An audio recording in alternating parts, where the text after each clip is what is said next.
A long time ago, along the basin of the Amazon River in South America, there raged a terrible war between two groups. As soon as one group began to yearn for peace, an evil wizard named Sararuma would whisper something terrible to them about what the other side was planning to do. "They plan to attack you," Sararuma would snarl. "You must act now, while the land is still dry from the drought. Set a great fire to the enemy's lands. They will never bother you again." Then he ran to the other side. "I know your enemy plans to set fire to your land. Quickly, you must set fire to their land before they do the same to you."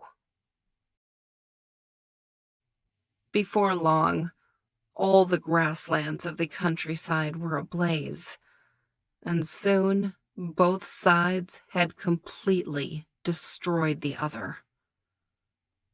Only one man and woman survived. They had seen the war getting worse and worse. They had tried to urge their leaders to talk to the other side, but none would listen. At last, the couple hid themselves deep in the earth by a stream with enough food to last many days, and so they were spared.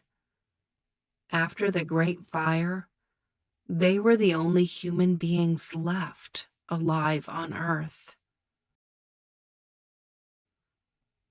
From the safety of their hole in the ground, they could see the flames licking the air. They could smell the smoke still raging outside.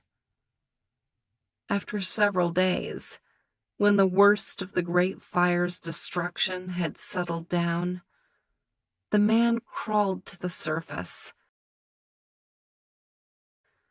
He stretched out a twig, and at once it caught afire.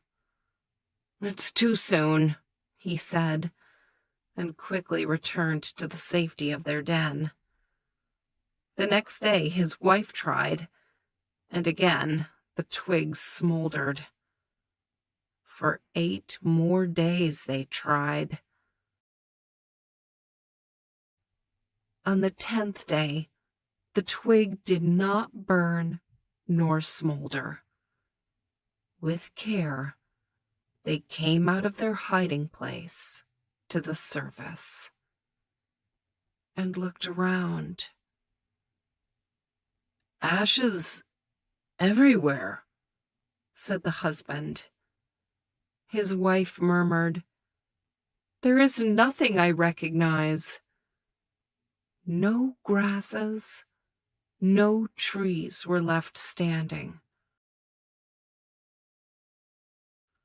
There were no people and no animals, only an expanse of flat land, ankle-deep in places with ash and swept over by great clouds of swirling dust. Suddenly, in front of them, loomed the evil wizard Sararuma himself. His cloak, red as flame, billowed around him. "How do you like it?" he said, snarling. "Enjoy your last moments. Soon you too will die." "We do not have to die," said the man. "We will live," said the woman. "Worse for you if you do," he howled. "A pathetic existence, dying of hunger in this deathbed of dust and ashes." "The land is dry for now, true," said the wife, fingering seeds in her pocket. But it will rain. We will plant.